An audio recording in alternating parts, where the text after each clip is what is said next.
Assalamualaikum warahmatullahi wabarakatuh. Ini kita masuk perkuliahan yang ke-10. Ini materinya mengenai etika penulisan berita online. Ini etika penulisan berita online. Karena kemarin di pertemuan yang kemarin, pertemuan ke-10 nggak ada yang join habis asar, nih kita lanjut sambung sekarang ke pertemuan ke-10. Jadi pertemuan ke-10 ini, kalau dalam berita online itu, di samping ada aturan-aturan baku, sepertinya kita juga mempertimbangkan etika. Etika itu ya sifatnya tidak mengikat, tapi itulah namanya etika. Di mana-mana etika itu perlu. Jadi memang untuk etika dalam berita online ini belum didengar itu masyarakat komplain dengan model pemberitaan media online atau media siber di Indonesia. Umumnya mereka mengakui begitulah alaminya media online itu atau nature-nya gitu kan. Jadi mereka tidak risau, kadang berita itu belum terverifikasi, praktiknya kadang-kadang kesan kurang berimbang gitu. Jadi kecepatan sebenarnya yang menjadi penting kebanyakan oleh kawan-kawan di media online.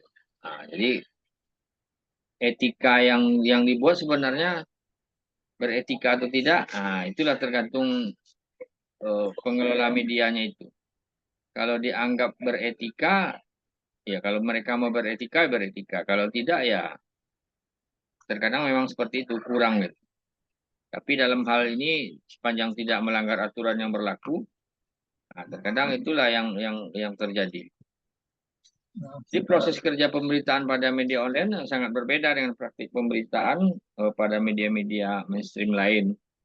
Jadi media lain lazimnya redaksi, nah, kalau media lain itu kadang kan redaksi memperlakukan mekanisme kontrol beritanya. Jadi mekanisme kontrol itu berita yang dikirim oleh wartawan nanti diedit oleh redaktur. Nah, redaktur nanti akan melaporkan kepada korlibnya atau pemretnya. Setelah itu baru ditayangkan. Nah, kalau di media online terkadang belum sempat diperiksa oleh pemret atau diedit oleh redaktur secara cermat, kadang sudah dinaikkan saja. Jadi kawan mendapat berita, dirapatkan, ditulis, diedit, baru ditayangkan. Kalau di media online berbeda.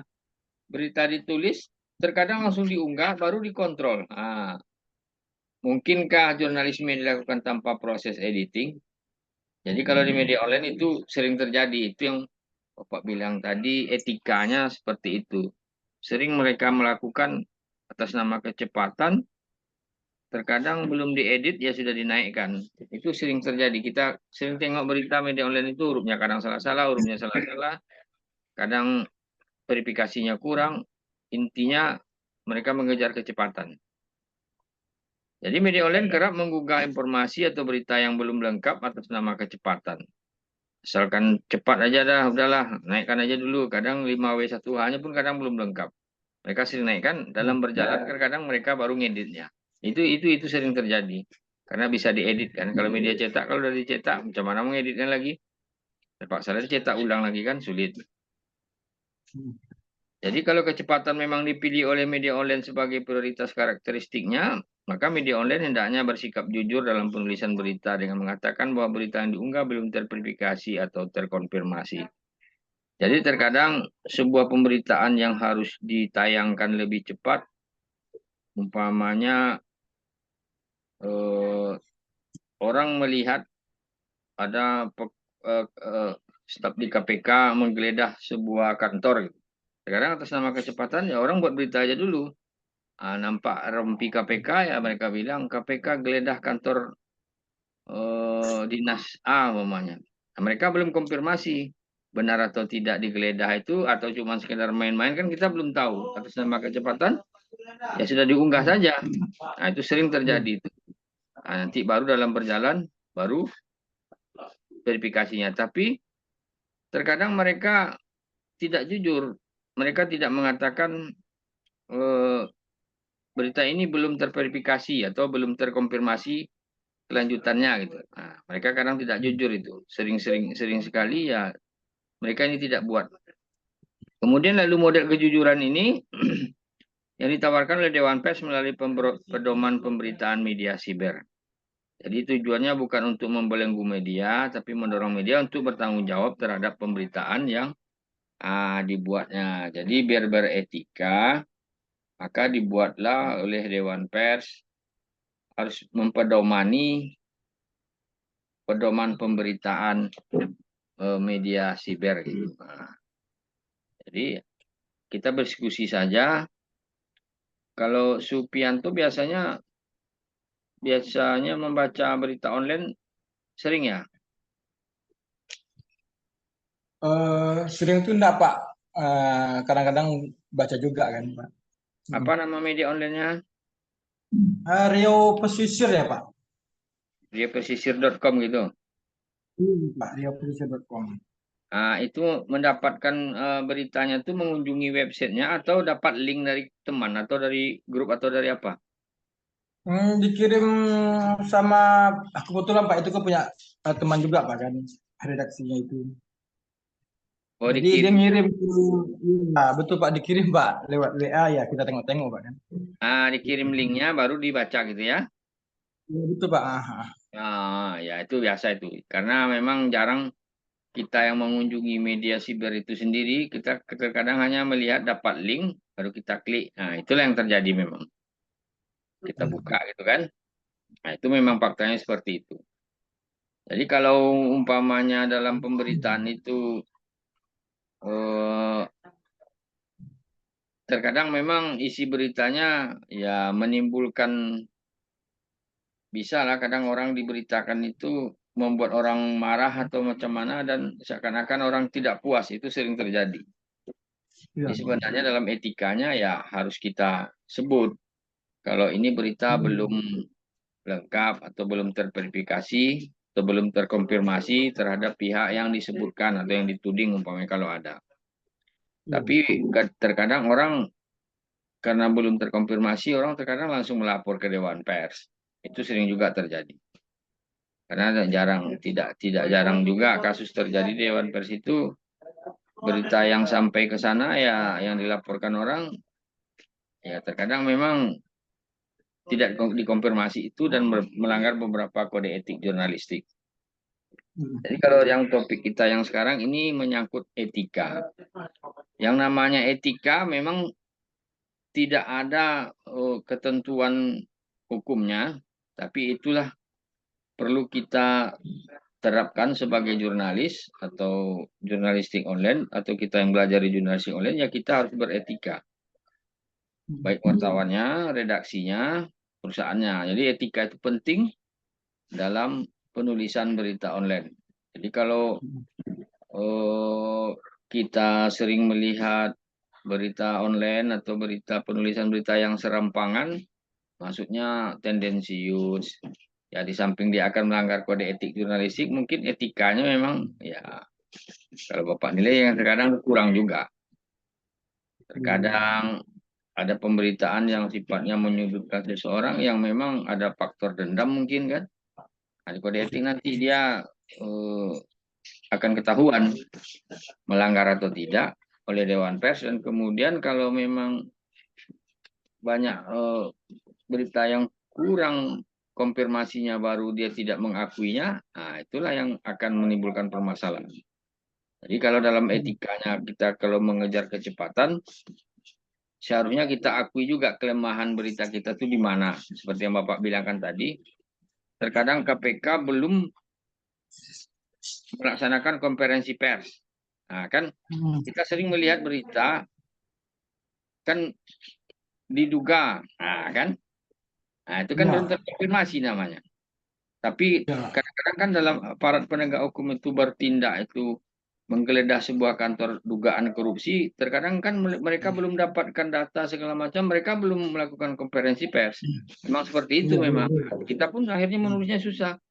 Benar nggak ini geledah ini gara kasus korupsi? Jangan-jangan geledah cuman mereka bersih-bersih kantor kan gitu. Nah, kita kan nggak tahu. Nah, tapi kalau indikasi awalnya biasanya wartawan juga jeli. Mereka sudah karena informasi awal biasanya mereka sudah tahu informasi. KPK akan geledah kantor A, kantor B. Nah, mereka dia sudah standby terkadang di depan kantor itu wartawan ya kita bisa tengok. Ya. Kadang kadang wartawan itu mendapatkan informasi keluar nanti KPK itu bawa koper gitu kan sering berita nampak gitu kan. Iya Pak, betul. Nah, cuman mereka bisa membuat sampai setelah geledah kantor A, KPK bawa eh, koper 3 buah gitu. Nah, kan seperti itu biasanya. Tidak langsung ada dokumen korupsinya, ada kwitansi itu mereka memang tidak bisa buat. Karena barang itu yang dibawa itu berbentuk koper baru yang nampak ya sampai di sana baru. Jurnalis tak boleh melebihi dari yang menduga-duga itu tak boleh. Oh itu di dalamnya pasti bukti korupsi ya. Itu menghakimi itu akan melanggar kode etik. Jadi dalam etika Iya. penulisan berita online ya kalau cuma nampak sampai koper baru bilang sampai koper. Apa isi kopernya kami belum tahu. Akui saja dalam pemberitaan kita sampai saat ini kita belum mengetahui apa isi koper tersebut karena belum ada keterangan resmi dari pihak penegak hukum. Nah, itu seperti itu. Nah, pengakuan seperti itulah yang namanya kita beretika itu. Jadi kalau kita tidak buat belum dapat keterangan resmi, ya, itu yang kurang beretika itu. Ada yang bertanya ke Supianto, pernah nggak nampak-nampak berita yang kurang beretika kira-kira? Oh, paling-paling Pak hanya ingin menjatuhkan orang sebagian ada mungkin Pak kan kalau ditengok-tengok Pak kan. Contohnya gini Pak, eh, karena apa namanya ini ya, karena tidak ada hubungan baik salah satu pejabat, jadi dia cari-cari kesalahan itu Pak. Para jurnalis, para wartawan Pak. Iya, iya, iya. Terkesannya ada seperti itu gitu ya. Iya, Pak. Itu bisa-bisa terjadi. Jadi kalau ini kan kita bukan berbicara etika wartawan, etika ini masalah kita berbicara etika penulisan. Nah, etika penulisan. Yang namanya etika penulisan yang nanti output kita tuh tulisan kita itu ya paling tidak dianggap orang wah ini berita ini kurang beretika ini ya gitu. Begitu juga dalam etika politik dan etika lain-lain itu sama. Yang namanya etika itu sebenarnya eh, bisa dilakukan, bisa tidak. Ya bisa yang namanya etika kan bisa dilanggar kadang, tapi ya orang akan menilai, ah ini media ini kurang beretika. Nanti orang pembaca akan lari sendiri. Ini kurang beretika nih medianya, gitu. Akan terjadi seperti itu. Kira-kira paham, Supianto? Paham Pak? Pak. Paham ya? Ya, Sebagai- penting etika ini bukan aturan baku ya. Ini etika. Pahami dulu, ini etika. Nah, etika pokok sama dengan semua etika yang ada. Nah, etika Ah, itu bisa saja dilanggar, tidak ada hukumannya, tapi yang namanya nanti kalau sudah melanggar kode etik jurnalistik dan pedoman pemberitaan media siber, nah, itu baru nanti akan menimbulkan permasalahan. Oke? oke Pak. Nah, kalau sudah paham, kita lanjutkan ke materi pertemuan ke-11. Tidak apa-apa, lanjut.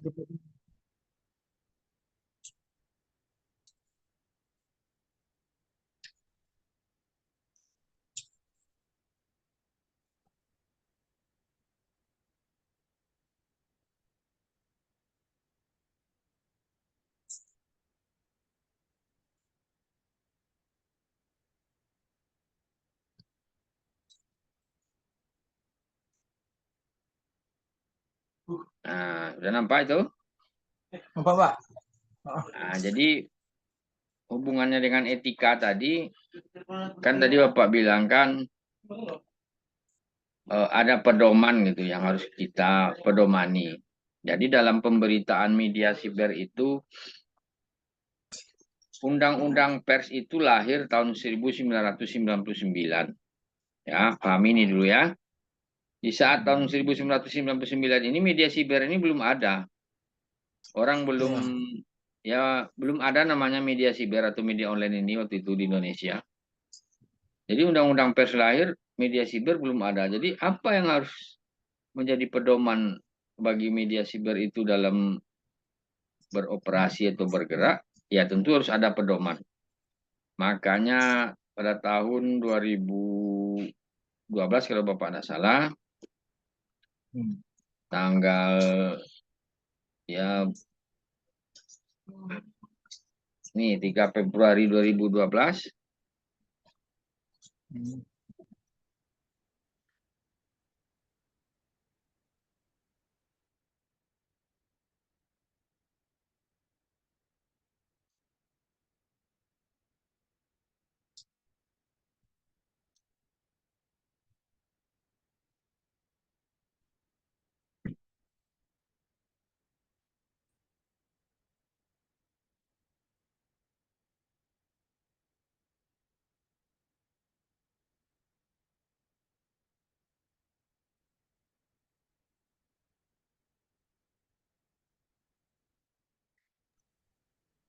jadi dalam pedoman pemberitaan media siber itu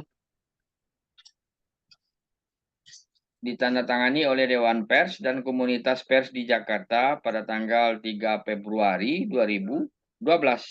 Nah, jadi karena tidak ada undang-undangnya yang mengatur, maka inilah yang sebenarnya jadi roh bagi media siber itu. Jadi kalau media online itu ini pedoman utamanya. Ada permasalahan, tengok pedomannya ini.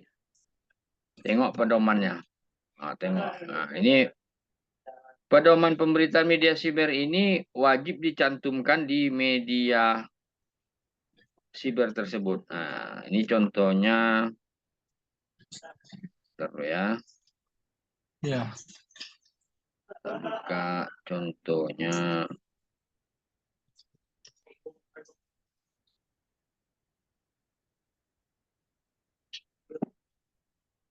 Nah, ini umpamanya ini sebuah media siber. Kelihatan? Betul, Pak. Nampak? Nampak. Nah, kan siberio.com. Jadi di sini dekat sebelah media itu wajib mencantumkan pedoman namanya. Jadi kita klik di sini. Akan keluar nanti pedoman gitu.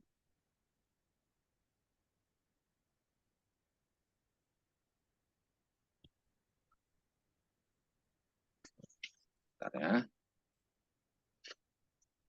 Kita buka home-nya dulu, home medianya.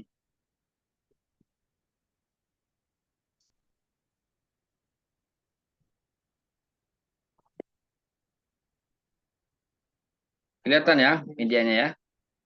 Ya, Pak, kelihatan.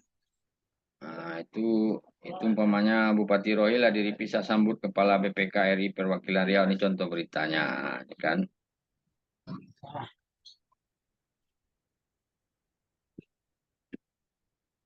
Nah, ada nampak tampilan home-nya, nampak? Nampak, Pak. Nah, jadi tampilan home yang ini di pedoman pemberitaan media siber itu wajib dicantumkan di, ini nampak kursor Bapak ke pojok kiri atau kanan ini? Nampak? Apa, Pak? Nampak itu tentang kami redaksi pedoman, nampak? Kami redaksi pedoman. Nah, ini diklik pedoman ini dekat kanan tadi, Halo. maka akan keluarlah pedoman pemberitaan media siber. Jadi media online itu wajib mencantumkannya. Nah, ini kan pedoman pemberitaan media siber. Nampak? Nampak, Pak? Nah, jadi wajib dicantumkan. Jadi pedoman itu dimulai dari kemerdekaan berpendapat, yang seperti tadi.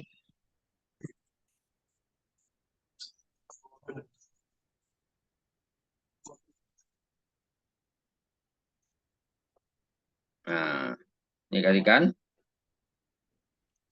udah kelihatan? Iya, Pak. Nah, pedoman pemberitaan media siber. Nah, jadi pedoman pemberitaan media siber itu dibuat dia pengantarnya di sana itu Undang-Undang 40 tahun 99 tentang pers. Nah, apa dibilangnya situ? Tidak mengatur soal komunitas model-model baru praktik pemberitaan dalam media online, juga distribusi berita dan ranah media sosial. Jadi itu pertama yang jadi latar belakang pedoman pemberitaan media siber ini dibuat. Jadi Undang-Undang 40 tahun 99 tentang pers tidak mengatur soal komunitas, model-model baru katanya, praktik pemberitaan dalam media online, juga distribusi berita dalam ranah media sosial. Jadi bisa dipahami ketika undang-undang ini dibuat, aneka praktik jurnalistik di media online belum ada seperti saat ini. Nah, seperti yang Bapak bilang tadi, waktu itu media online belum ada waktu undang-undang itu lahir. Jadi aturan hukum soal internet yang dimiliki Indonesia adalah Undang-Undang Nomor 19 Tahun 16 tentang perubahan atas Undang-Undang Nomor 11 Tahun 2008 tentang informasi dan transaksi elektronik. Lalu aturan mana yang harus digunakan ketika media online berhadapan dengan masalah hukum? Nah, tentu jadi pertanyaan. Jadi media online berada dalam ruang lingkup media sebagaimana disebut dalam Undang-Undang Pers, tapi aturan dalam Undang-Undang Pers tidak memuat aturan mengenai aneka praktik yang kini terjadi pada halaman-halaman media online. Ya, haruskah media online tunduk pada Undang-Undang ITE? Nah, ini jadi pertanyaan pula. Lakukan Undang-Undang ITE atau macam mana nih kan gitu. Nah, maka atas sejumlah persoalan etik yang muncul dan kenyataan tentang kosongnya aturan hukum itu, AJI Indonesia berperan aktif dalam serangkaian pertemuan dengan pihak-pihak berkepentingan di media online yang difasilitasi Dewan Pers. Jadi ini termasuk yang memfasilitasi awal-awalnya itu Dewan Pers, dan yang getol memperjuangkan ini adalah AJI, Aliansi Jurnalis Indonesia, independen. Independen ya. Jadi setelah melewati sejumlah diskusi yang hangat, akhirnya awal Februari 2012, Dewan Pers bersama sejumlah komunitas pers merilis pedoman pemberitaan media siber. Jadi, jadi komunitas di sini, komunitas pers, itu berbagai macam komponen waktu itu ya yang peduli lah. Yang penting pelopornya AJI gitu. Jadi pedoman ini dimasukkan sebagai reformulasi penerapan kaidah-kaidah etik jurnalistik dalam ranah dunia maya. Jadi pedoman ini juga dimaksud untuk penyeimbang kebebasan berpendapat di media siber dengan prinsip-prinsip ruang publik yang beradab. Jadi selain itu, pedoman ini mereduksi potensi kriminalisasi terhadap media siber dan para komentator partisipan berdasarkan Undang-Undang ITE, KUHP, dan lain sebagainya. Jadi mereduksi ini potensi kriminal. Jadi biar tidak senang memenjara wartawan itu maksudnya. Jadi dibuatlah pedoman ini. Kemudian pedoman ini tentu saja belum final. Jadi kita perlu mengevaluasi terus-menerus seiring berkembangnya media yang juga terus berubah. Jadi para pengelola media online masih belum sepakat soal dimasukkannya pengaturan interaktivitas komunitas dalam pedoman ini sebab mereka berpendapat komunitas bukan bagian dari jurnalistik. Maksudnya seperti ini, kan ada komen-komentar yang di media online, media sosial, itu beberapa komunitas waktu itu tidak mau itu menjadi tanggung jawab pers, ya harus jadi tanggung jawab pribadi masing-masing orang yang komen-komen itu gitu.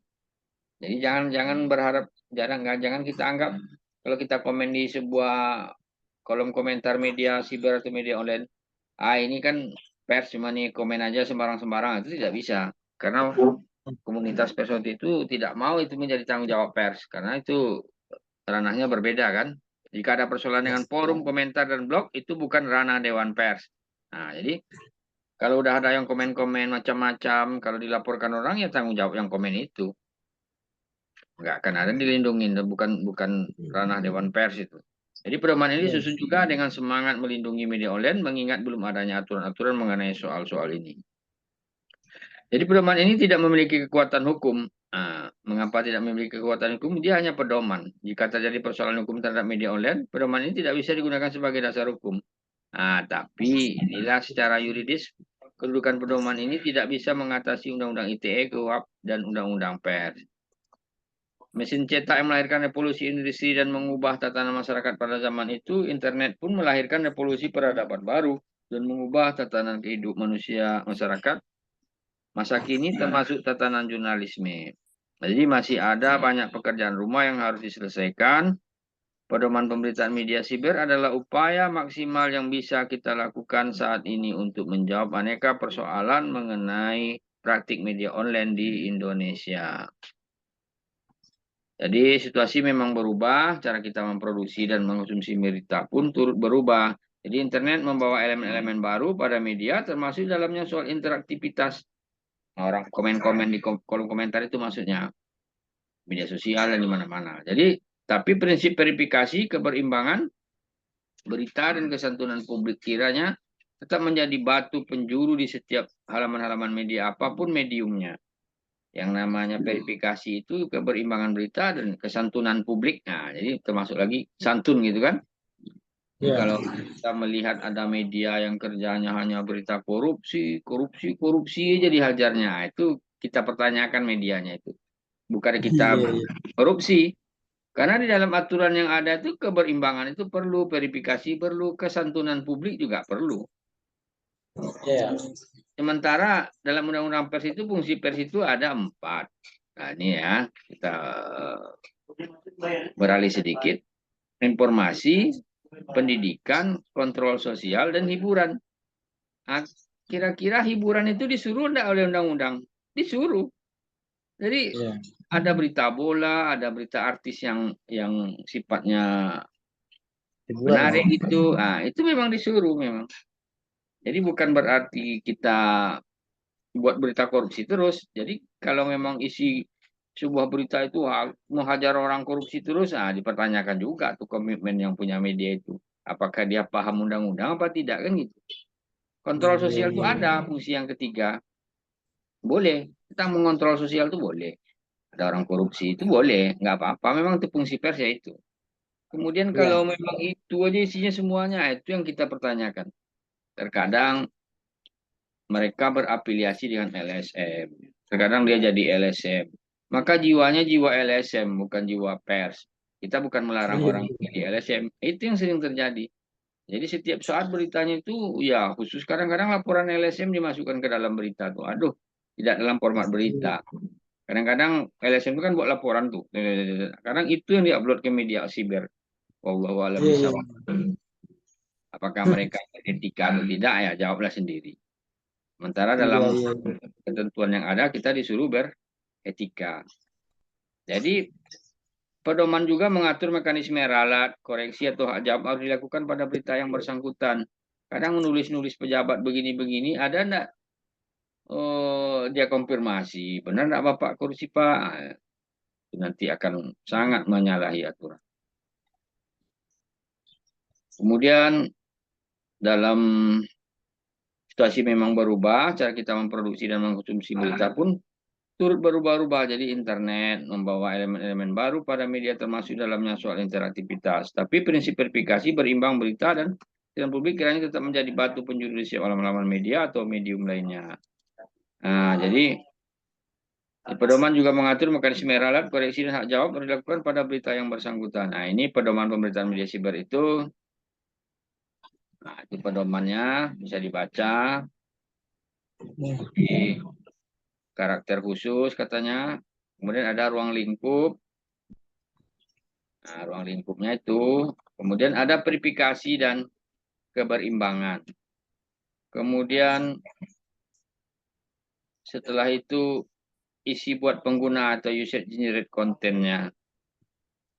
Itu pedoman pemberitaan media siber itu. Nah, ini salah satunya tidak membuat isi bohong, fitnah, sadis, dan cabul. Tidak membuat isi yang mengandung prasangka dan kebencian terkait dengan suku, agama, ras, dan antar golongan. Serta menganjurkan tindak kekerasan. Banyak ini. Termasuk tidak membuat isi diskriminatif atas dasar perbedaan jenis kelamin, bahasa, serta tidak merendahkan martabat orang lain, orang lemah, miskin, sakit jiwa, cacat, atau cacat jasmani. Jadi kalau kira-kira kita melihat ada orang buat berita orang miskin, oh ini miskin gitu, kira-kira sesuai pedoman atau tidak? Ya tidak, karena dalam pedoman ini sesuai isi generate kontennya ini ya tidak membuat isi diskriminatif terhadap perbedaan jenis kelamin, martabat orang lemah, miskin, sakit, cacat jiwa atau cacat jasmani. Jadi intinya kalau ada orang kita khusus mengkonstruksi berita orang gila itu tidak boleh karena memang cacat jiwa itu tidak boleh diberitakan kecuali umpamanya dinas sosial melakukan penertiban itu boleh. Yang sifatnya ada aplikatif di lapangan program pemerintah untuk kebaikan boleh. Tapi jangan pula dibilang si Badu sekarang sudah gila. Itu kan tidak boleh itu. Nah, ini memang tidak boleh. Diskriminatif namanya. Banyak. Jadi beberapa kewenangan-kewenangan. Nah, kemudian ada ralat koreksi dan hak jawab. Jadi ralat koreksi dan hak jawab mengacu pada Undang-Undang Pers. Nah, jadi untuk ralat koreksi dan hak jawab, itu kita berpedoman kepada Undang-Undang Pers. Jadi di pedoman pemberitaan media siber ini kita disuruhnya berpedoman kepada Undang-Undang Pers, Kode Etik Jurnalistik dan pedoman hak jawab yang ditetapkan Dewan Pers. Nah, jadi apa yang telah ditetapkan oleh Dewan Pers, ya kita harus berpedoman ke sana. Jadi media siber juga berpedoman ke sana. Nah, kemudian pencabutan berita. Ini berita yang sudah dipublikasikan tidak dapat dicabut karena alasan penyensoran dari pihak luar redaksi kecuali terkait masalah SARA, kesusilaan, masa depan anak, pengalaman traumatik korban atau berdasarkan pertimbangan khusus lainnya ditetapkan oleh Dewan Pers. Ini baru-baru ini memang terjadi salah satu media teman kita di Rohil disuruh oleh Dewan Pers untuk mencabut beritanya. Nah, itu info Rohil kemarin. Teman kita di sana gara-gara sebuah pemberitaan yang belum 1 minggu ini baru terjadi. Dewan Pers merekomendasikan untuk dicabut. Nah, jadi ini pertimbangan khusus lainnya ditetapkan oleh Dewan Pers harus dicabut berita itu, dihapus maksudnya. Ya terpaksa lah dihapus karena itu yang suruh Dewan Pers. Ya. Tapi kalau umpamanya kita digertak preman, digertak pejabat, kau harus hapus berita tuh, kata pejabat atau nggak bisa. Nggak bisa serta-merta, jangan mau, jangan takut digertak. Itu tidak bisa. Hanya yang bisa menghapus itu kecuali terkait masalah SARA. Terkadang kita tidak sengaja membuat berita suku, agama, ras, dan antar golongan. Kadang-kadang kan kita silap juga, itu boleh dihapus. Daripada nanti menimbulkan permasalahan, itu boleh. Termasuk Iya. masalah kesusilaan, kita buat berita-berita yang tidak baik umpamanya kan, ya berita asusila lah, yang kurang, yang tidak memenuhi ketentuan, itu boleh langsung dihapus saja. Kemudian tergantung masa depan anak yang traumatik, termasuk korban. Kita umpamanya tidak sengaja, anak ini adalah korban tindak kekerasan A gitu. Tahu-tahu itu dia menimbulkan traumatik dan itu akan mengganggu ke masa depan dia, itu boleh dihapus. Itu silakan dihapus. Boleh malah itu disuruh hapus. Dicabut berita itu. Nah, kemudian pengalaman pertimbangan khusus lainnya yang ditetapkan oleh Dewan Pers. Nah, yang seperti Bapak bilangkan tadi, ada yang disuruh cabut.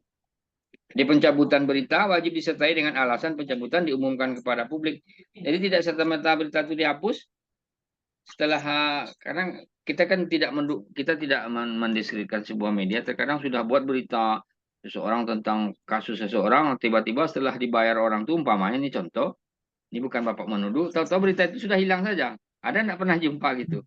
Ada. Sudah tahu, sudah deal, Ya. ya link beritanya dibuka nggak mau lagi. Nah, itu tidak boleh itu. Karena jadi jadi harus ada ketentuan juga. Apa alasannya dicabut kan gitu? Harus dibuat. Kalau Iya. dicabut apa alasannya? Sementara yang menyangkut SARA, kesusilaan, masa depan anak dan traumatik itu tidak. Nah, kemudian oleh Dewan Pers tidak nyuruh juga kok dicabut kan gitu. Nah, itu wajib kita pertanyakan juga integritas Iya. wartawan Ada dan apa? medianya. Sering ada yang mau ditanyakan? Oh, tak ada Pak. Lanjut aja Pak. Nah, ini iklan. Iklan, media siber wajib membedakan dengan tegas antara produk berita dan iklan. Jadi setiap artikel, iklan, keterangan advertorial, wajib, iklan, app, sponsored, atau kata lainnya yang menjelaskan bahwa berita artikel ini tersebut adalah iklan. Sekarang ada infotorial, advertorial, iklan. Nah, dibuat di belakangnya. Kalau memang infotorial, di belakangnya dibuat infotorial. Jadi dalam pedomannya seperti itu. Kemudian hak cipta, media siber wajib menghormati hak cipta sebagaimana diatur dalam perundang-undangan yang berlaku. Nah, ini waktu Zoom-nya mau habis, nanti join lagi ya ke link yang sama ya. Iya Pak. Kira berapa menit lagi lah, nanti dia Bapak kan lagi merecord. Jadi dia nanti mendownload dulu kan rekaman ini. Nah, baru nanti bisa join lagi.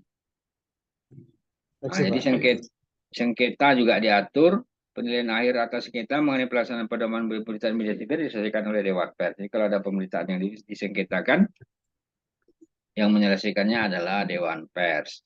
Nah, ada yang mau ditanyakan? Untuk sementara enggak, Pak. Nah, jadi kalau sampai di sini pertemuan ke-11 kita tuntaskan dan nanti Bapak buat kirim PDF-nya sama nanti videonya Bapak upload di YouTube bisa diputar ulang kembali untuk pertemuan Iya. ke-10 dan 11. Habis ini join lagi ya. Jam berapa, Pak? Saya mau antar orang tua, Pak. Oh, nggak apa-apa, antar aja dulu. Nggak Iya apa-apa. sih. Ah, nggak apa-apa. Ah, Nanti kan kawan lain ada yang mau join, Bapak terima aja nanti bisa dimulai. Nanti kan YouTube-nya ada juga. iya, Kak. Oke. Iya. Terima kasih, Oke. Pak. Oke, nanti dia kalau apa deh kita kan sampai pertemuan hari Minggu ini kan sampai sore sebenarnya. Ada pertemuan sampai 14 nih. Iya, betul. Ada 3 pertemuan lagi. Nah, jadi sampai Iya, siang nanti dilanjutkan lagi nih. iya. Karena kita Iya. menyesuaikan jadwal yang diberikan oleh kampus dan kita tidak boleh korupsi waktu. Oke? Oke, Pak. Assalamualaikum Siap, Pak. warahmatullahi Waalaikumsalam, Pak. wabarakatuh. Waalaikumsalam, Pak. Warahmatullahi wabarakatuh.